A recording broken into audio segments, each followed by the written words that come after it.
দেখো, বলেছে এ হলো sphere of radius R lies on a smooth horizontal surface. Smooth বলেছে, দেখো স্মুথ বলেছে। আচ্ছা,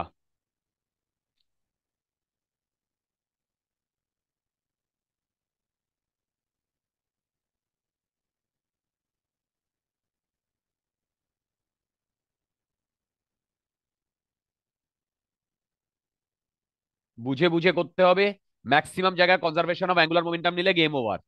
ম্যাক্সিমাম জায়গা এ হলো স্ফিয়ার। হলো স্ফিয়ার মানে আই এর ভ্যালু আমরা জানি 2/3 m r² lies on a smooth horizontal surface. It is pulled by a horizontal force acting tangentially from the highest point. Right? Find the distance traveled by the sphere during the time it makes one full rotation. ওকে, আচ্ছা, এর radius যদি আর হয়, তাহলে বলো তো এইখান থেকে যদি ও মুভ করা শুরু করে, দেখো প্রবলেমটা করতে আমাদের আমাদের হয়তো 2 সেকেন্ডও সময় লাগবে না।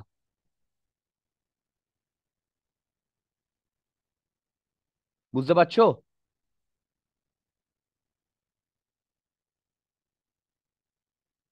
হ্যাঁ স্যার। কিন্তু সেইটা কিন্তু আমাদের গোল নয়। সেইটা আমাদের গোল নয়। আমাদের গোল হচ্ছে প্রবলেমটাকে অ্যানালাইজ করা, বোঝা। প্রবলেমটা করতে দুটো লাইনে আমি প্রবলেমটা সলভ করে দিতে পারি, বাট দ্যাটস নট আওয়ার গোল। ভালো করে শুনবে, ভালো করে শুনবে। আচ্ছা, আমি কোথায় ভুল করছি বলো তো? সেটা হচ্ছে এর রেডিয়াস যদি আর হয়, তাহলে এইখান থেকে এই অবধি যখন যাবে, ধরলাম একটা ফুল রোটেশন, এই পয়েন্টটা পি, এ আবার ঘুরে এসে যখন এইখানে এসছে তখন ধরো এইটা পি, আবার পি এসছে, তাহলে এই ডিস্টেন্সটা তো 2πr হবে। কি ঠিক বলছি? দেখো ঠিক বলছি, কিন্তু আনসারে দেখো 2πr নেই। কেন? কোথায় গেল? 83। হুম, 83। বুঝতে পারছো কি বললাম? ফোর্সটা অবলিকলি অ্যাক্ট করছে, তো ওই জন্য তো একটা টর্ক প্রডিউসড হবে। হতেই পারে, হোক, তাতে কোনো অসুবিধা নেই। কিন্তু বলো তো 2πr হওয়ার কথা কি কথা না? হ্যাঁ স্যার। কারণ মনে কি এই এই কোয়েশ্চেনটা এসছে যে 2π তো হওয়ার কথা, বাট 2πr যদি হয় তাহলে কি কন্ডিশনে হবে? দেখো দেখো, পিওর রোলিং। সাবাস। যদি পিওর রোলিং হয় তাহলে এই 2πr হবে, কিন্তু এইখানে পিওর রোলিং হচ্ছে কি না সেটা তোমাকে চেক করতে হবে। আই রিপিট, পিওর রোলিং হলেই তোমার 2πr হবে, কিন্তু পিওর রোলিং যদি না হয় তাহলে কিন্তু 2πr হবে না। তাহলে কিন্তু 2πr এর থেকে বেশি বা কম হবে। 2πr এর থেকে বেশি বা কম হবে। তোমরা বোধহয় বুঝতে পারছো না, নাকি বুঝতে পারছো? আচ্ছা, তাহলে যদি পিওর রোলিং হতো তাহলে তো 2πr হতো, তাহলে তো এসব গল্পই ছিল না। এইবার আমাকে চেক করতে হবে যে পিওর রোলিং হচ্ছে কিনা। আচ্ছা দেখো, এই ফোর্সটা অ্যাপ্লাই করার ফলে এর একটা অ্যাক্সেলারেশন আসবে, লিনিয়ার অ্যাক্সেলারেশন, আর এর একটা আলফা আসবে। দেখো, তো যদি আমার অ্যাক্সেলারেটেড পিওর রোলিংও হয়, তাহলে V equal to R omega, এই এর কত সাথে আর সাথে alpha. A equal to R alpha, এইটাও স্যাটিসফাইড হবে। এইটা যদি স্যাটিসফাইড হয় তাহলে এইখান থেকে এই অবধি ও যখন আসবে সেটা 2 পাই আর হবে। কিন্তু এইটা স্যাটিসফাই না হলে 2 পাই আর হবে না ডিয়ার। মাথার উপর দিয়ে চলে যাচ্ছে, নাকি বোঝা এবারে যাচ্ছে? Torque R just A = F/m করে কম্পেয়ার করবেন দুটোকে। কারেক্ট, কম্পেয়ার করে স্যার দেখতে হবে কোথায় গন্ডগোলটা হচ্ছে বা কে বড় স্যার কে ছোট। তাই তো? আচ্ছা, স্যার বলো। স্যার এই কেসে যে স্মুথ হরিজন্টাল সারফেসটা দেওয়া রয়েছে, হ্যাঁ, স্যার সেটার কোয়েশ্চেনের মধ্যে কিছু একটা ইম্প্যাক্ট থাকবে না যে এখানে ফ্রিকশন মিউ নেই? জিরো। আরে ইয়েস বলো। স্যার। যে স্যার ওই যে লাইনটা দিয়ে দেওয়া হলো যে হ্যাঁ, স্মুথ হরিজন্টাল সারফেস ঠিক। দেওয়া রয়েছে, হ্যাঁ, তো স্যার এটার কোয়েশ্চেনে একটা মেজর ইম্প্যাক্ট থাকবে না? একদম একদম, সেটা আছেও কেন জানো? এদিকে দেখো, আমি এদিকে ফোর্স লাগাচ্ছি, আর এর মাস যদি এম হয়, তাহলে তার মানে স্যার যে ফোর্সটা লাগছে এই অবজেক্টটার উপর সেটা শুধু এফ লাগছে, কোনো রকম হ্যাঁ, কোনো ফ্রিকশন লাগছে না। নেই বাবা চার্জার আমার কাছে। স্যার দেখো, মানে মিউ জিরো তার জন্য মানে ট্রান্সলেশনারি কোনো ফ্রিকশন লাগছে না। দুর্দান্ত, কোনোভাবেই কোনো ফ্রিকশন লাগছে না, ফ্রিকশন তো নেই। So it can yes not sir. Act on translation as well as an rotational. তাহলে বলো তো, এর ওপরে শুধু সামনের দিকে এফ লাগছে, এটা ইকুয়াল টু এম ইন্টু এ। তাহলে এখান থেকে আমার এর ভ্যালু আসছে F/m। দেখো, এইবার বিউটিটা দেখো। বিউটিটা হচ্ছে আহ এখান থেকে এইটা আর, তাহলে বলো তো F/r আমি লিখতে পারি, সরি, ক্যাপিটাল আর। এইটা টর্ক, এইটা equal to I alpha. I হচ্ছে 2/3 mr²। দ্যাট কি ভুলভাল লিখছি। তাহলে বলো তো এখান থেকে আলফা কি আসছে? আলফা কি আসছে? আরে ভাই, 3/2 f/m আর আসছে কিনা দেখো তো। ভাই, 3/2 f/m আর আসছে কিনা হ্যাঁ দেখো স্যার। তো। দুর্দান্ত। এইবার বলো, এ হচ্ছে F/m, আর তার মানে আলফা আর এইটা হচ্ছে 3/2 ইন্টু এ। এখানে একটা এক্সট্রা টার্ম চলে এসছে কি আসেনি? এখানে একটা এক্সট্রা টার্ম চলে এসছে কি স্যার আসেনি? এই ক্ষেত্রে একটা কথা বলতে পারি? বলো। এইটা তো আমাদের স্ফিয়ার দিয়ে দিয়েছে বলে এই ঝামেলাটা হ্যাঁ, হচ্ছে, কিন্তু হ্যাঁ, এটা হ্যাঁ, যদি হ্যাঁ, ঠিক ঠিক ঠিক। রিং দিলে তো ওটা পিওর রোলিংই করতো। সাবাস, you are absolutely right my dear. এখানে হলোস্ফিয়ার দিয়ে দিয়েছে। ঠিক, যদি এটা রিং দিত, তাহলে ওটা কিন্তু পিওর রোলিংই করতো। তাহলে এইটুকু ডিস্টেন্স 2 পাই আর হতো, তুমি চোখ বন্ধ করে বলতে পারতে। কিন্তু এখন তুমি চোখ বন্ধ করে সেটা বলতে পারবে না। আমি কি বোঝাতে পেরেছি? শুড আই মুভ রিং এর ফরওয়ার্ড? স্যার রিং এর ব্যাপারটা বুঝতে পারলাম না। আচ্ছা, রিং এরটা আমি পরে করে দিচ্ছি, আগে এটা দেখো, আগে এটা করে নি। স্যার ওটা তো আচ্ছা, কমন সেন্স দিয়েও বলা যেতে পারে, কেন? রিং এর ব্যাপারটা। রিং এর ব্যাপারটা আমি তো করিয়েছিলাম ক্লাসে, যে একদম টপ মোস্ট পয়েন্টে ফোর্স দিলেই ওর ওখানে কোনো ফ্রিকশনাল ফোর্স লাগবে না। মনে পড়ছে? আরে সেই একটা কোন পয়েন্টে ফোর্স লাগালে, এক্সটার্নাল ফোর্স লাগালে তোমার ফ্রিকশনাল ফোর্স কোন দিকে লাগবে, তার একটা ইয়ে করিয়েছিলাম না, ডেরিভেশন। সব ভুলে গেছে। কপি সামনে নিয়ে বসো, সব ঝিমোচ্ছে বেটাগুলো। আচ্ছা দেখো, এবার আলফা আর আর এ, বলো তো আলফা A = R আলফা, এইটা কি ভ্যালিড হচ্ছে? হচ্ছে না, হচ্ছে না। তাহলে বলো তো, এ আর আলফা আর এর মধ্যে কে বড়? এ আর আলফা আর এর মধ্যে কে বড়? আলফা বড়। তাহলে কি পিওর রোলিং?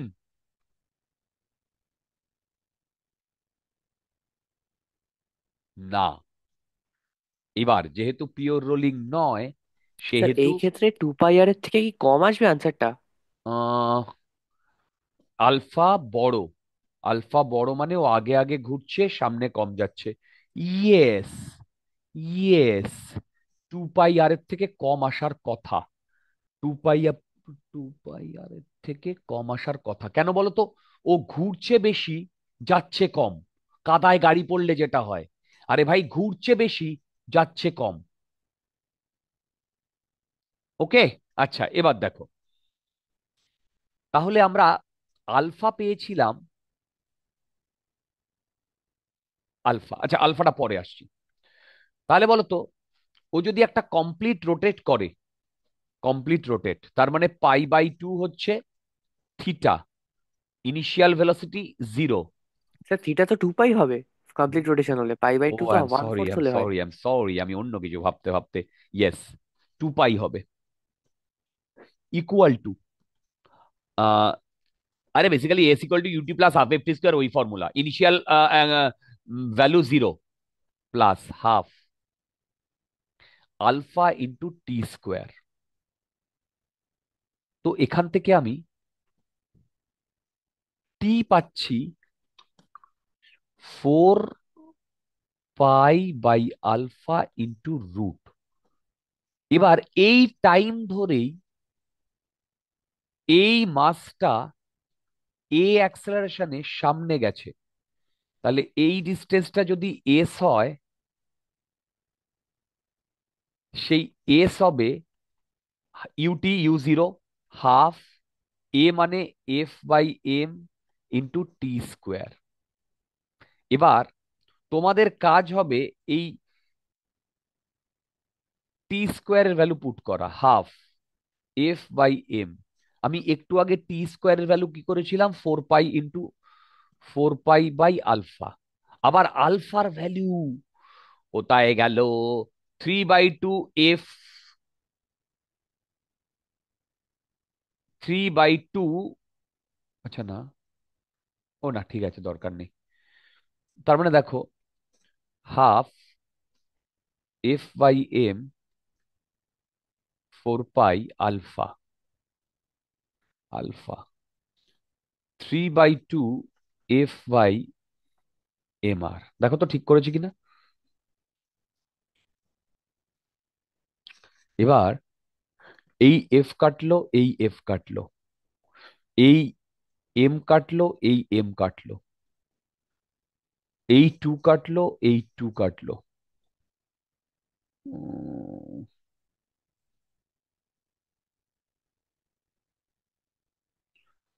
কত আসছে, এস কত আসছে, 4 পাই/4 পাই r/3। এই দেখো তো এটা আসছে কিনা, দেখো তো এটা আসছে কিনা। হ্যাঁ স্যার 2 পাই থেকে কমও এসছে। 2 পাইয়ের থেকে কম এসছে, প্রেটি অবভিয়াস, ঘুরছে কম, যাচ্ছে এই, ঘুরছে বেশি, যাচ্ছে কম, তাই তো। আচ্ছা, আনসার দেখে নি বাবা। কোনো ভরসা নেই, কোথায় কি মিস্টেক করলাম, আরে মিলে গেছে। পিউ। চলো, এই সঞ্চারী, হ্যাঁ স্যার। কোনো কথা বলছো না। স্যার গলাটা ধরেছে বলে আমি একটু চুপচাপই আছি। Okay, sir sorry sir. Interact করো, ইন্টারাক্ট করো, ভালো ভালো প্রবলেম হচ্ছে। Yes sir Debapriya, tell me. Sir ওই রিং এর এক্সাম্পলটা যদি আপনি একটু বলে দিতে ও পারতেন। ও, সরি সরি সরি, ঠিক ঠিক ঠিক, ওটা করিয়ে দিই, দাঁড়াও একটুখানি দিয়া, এটা একটু তলায় টেনে। আচ্ছা দেখো, আমি যদি রিং এর নিতাম, এটা রিং, এটা একমাত্র রিং হলেই সম্ভবত রিং, রিং।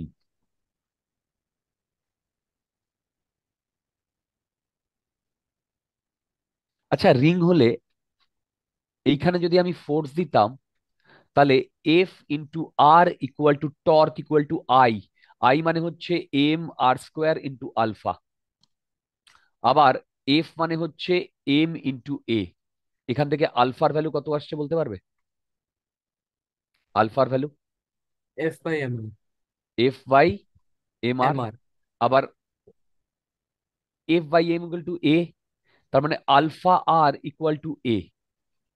এইটা যদি হয় তাহলে তো এটা পিওর রোলিং এর condition. Hello, yes sir, yes sir. এটা যদি পিওর রোলিং এর কন্ডিশন হয়, তাহলে এখান থেকেও কতটা যাবে, 2 পাই আর যাবে না? দেখো, কি টু ইয়েস স্যার, পাই আর মিলে যাবে না? মানে মানে রিলেশনটা মিলে গেল। একদম, একদম। একমাত্র রিং এর জন্যই মিলবে, আর কারোর জন্য মিলবে না। আর তুমি যে মানে কোনো circular moment body of now, ইনার্স। কারোর জন্য মিলবে না। Yes sir. Okay. Yes sir. দুর্দান্ত। 84। Thank you sir. 84। 84 বলেছে, a solid sphere of mass 5 kg is kept on a horizontal surface. The coefficient of static friction between the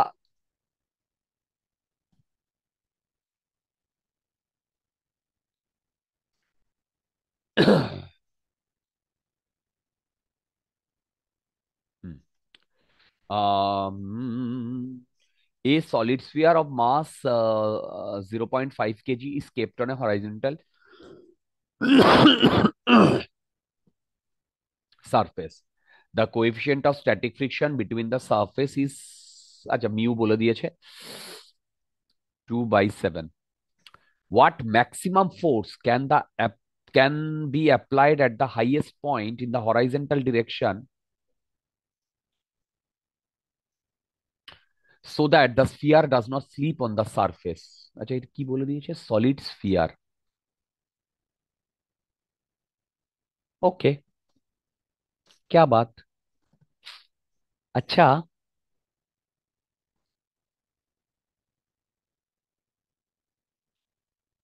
সত্যি কথা বলতে,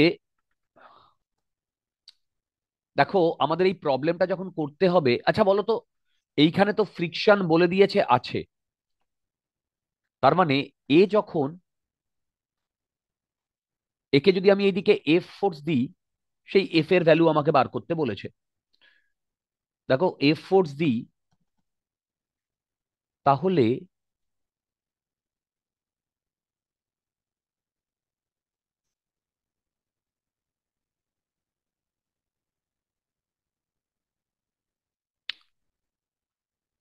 দেখো এফ ফোর্স দিই, তাহলে এইখানে ফ্রিকশন কোথায় কাজ করবে সেটা আমি তোমাদের করিয়েছিলাম। তোমাদের মনে আছে কিনা জানি না, যারা ভিডিও লেকচার দেখেছো, অনলাইন স্টুডেন্ট যারা, জানি না দেখেছো কিনা, সৃজা দেখেছে, মনে আছে? এইখান থেকে এই একটা পয়েন্ট, তারপরে এই একটা পয়েন্টের কথা বলেছিলাম। হ্যালো? হ্যাঁ হ্যাঁ স্যার। রাইট। ওইটা বলেছিলাম এক্স্যাক্টলি কোন ডিরেকশনে ফ্রিকশনাল ফোর্স লাগছে সেইটার জন্য। এবার এবার সত্যি কথা বলতে, এই পয়েন্টের ওপরে যদি লাগে, তাহলে ফ্রিকশনাল ফোর্স এই ডিরেকশনে লাগবে। এবার তুমি বলবে, স্যার দাদা আমি এটা ভুলে গেছি। তুমি যদি ভুলে যাও তাতেও এটার খুব একটা ফারাক পড়বে না। তুমি যদি ফ্রিকশনাল ফোর্সটা উল্টো দিকেও ধরে নাও, তাও তোমার ক্যালকুলেশন অনুযায়ী ঠিকই আসবে, যদি তুমি ঠিকঠাক ইকুয়েশন লিখতে পারো। আমি ধরে নিলাম এইদিকে এফএস ফোর্স কাজ করছে, আমি ধরে নিলাম এইদিকে এফএস ফোর্স কাজ করছে, এবং এই এফএস ফোর্স কাজ করার জন্য এখানে পিওর রোলিং হচ্ছে। যেহেতু এখানে একটা এক্সটার্নাল ফোর্স কাজ করছে, তাহলে এইটাকে আমি বলবো accelerated pure rolling. I repeat, accelerated pure rolling. Sir, বলো। স্যার আমরা এই কেসটাতে এরকম বলতে পারি যে যখন আমরা ওই ফোর্সটা দিচ্ছি, তখন ওই যে স্পিয়ারটা আছে সেটার একটা টেন্ডেন্সি আছে যে সেটা ক্লকওয়াইজ ডাইরেকশনে মুভ করুক। তো হ্যাঁ, মোশনটা ক্লকওয়াইজ ডিরেকশনে হচ্ছে, তার জন্য আমরা ফ্রিকশনটা বলছি যে সেটা উল্টো ডাইরেকশনে লাগছে, তাই ওটা সোজার দিকে লাগছে। না, ক্লকওয়াইজ অ্যান্টি ক্লকওয়াইজ না, আমি বলেছিলাম যে টর্ক যত উপরে লাগবে সেন্টার থেকে, অ্যাকচুয়ালি ও তো ঘুরবে সেন্টারের রেসপেক্টে, টর্ক যত উপরে লাগবে তত আলফা বাড়বে, আলফা। তো পিওর রোলিং হওয়ার জন্য A equal to R alpha, এইটাকে ভ্যালিড হতে হবে। I repeat, A equal to R alpha, এইটাকে ভ্যালিড হতে হবে। বুঝতে পারছো? এইটাকে ভ্যালিড হতে হবে, সেই ধরে বলেছিলাম। আচ্ছা এবার তোমরা আমাকে বলো, আমি ধরে ফ্রিকশন ফরওয়ার্ড ডিরেকশনে লাগবে, এটা আমি আগের কনসেপ্ট থেকে বলছি। যদি নাও কনসেপ্ট থাকে, তুমি যে কোনো একটা ডিরেকশনে ধরে নিতে পারো, ইয়ে লিখলে ঠিকঠাকই চলে আসবে। তাহলে বলো তো, এ কি লিখবো? F plus F S by M. দেখো, ঠিক লিখেছি? হ্যালো। এবার এটা সলিড স্ফিয়ার, তাহলে torque equal to I alpha. Torque হচ্ছে, আচ্ছা, এর এইদিকে অ্যাক্সেলারেশন এ আর এইদিকে আলফা, তাহলে এফ ইন্টু আর মাইনাস এফ এস ইন্টু আর।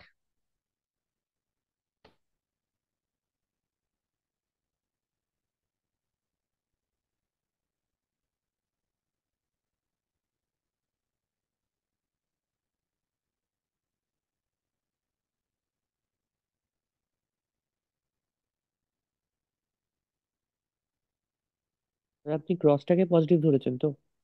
ইয়েস, আমি এফ আর মানে এইটাকে ক্লকওয়াইজ ডিরেকশনটাকে পজিটিভ ধরেছি, আর এইটাকে অ্যান্টি ক্লকওয়াইজ। এইটা equal to I 2/5 M R square into alpha. আমি বোধহয় ঠিকঠাকই করেছি, তাই না? এইবার যদি এ পিওর রোলিং করে, এ ইকুয়াল টু আর আলফা, তাই তো? তাহলে ভেবে দেখো, এখান থেকে আমি একটা আর একটা আর একটা আর কাটছি। এই আর আলফা ইকুয়াল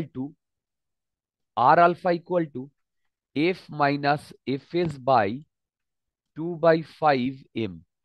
আবার a equal to f plus F S by, sorry, M.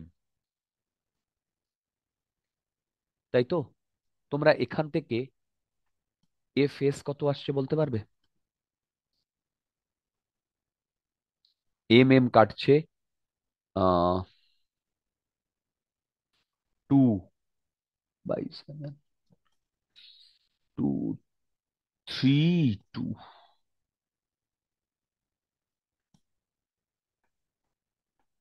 এই দেখো তো এটা আসছে কিনা। হ্যালো। হ্যাঁ স্যার, এটাই আসছে। বাস, এটা আসলেই তো গেম ওভার। কেন?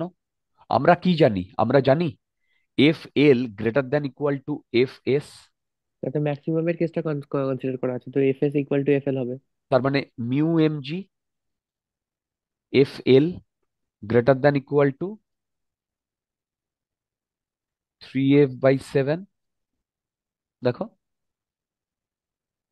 তার মানে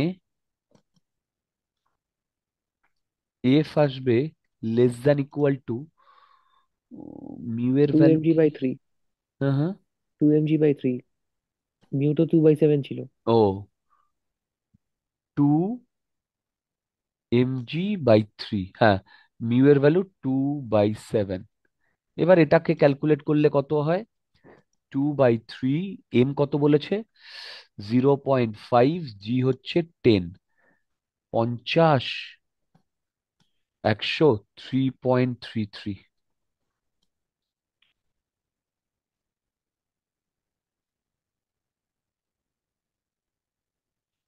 3.33 নিউটন। হ্যালো, তোমরা কি বুঝতে পারলে?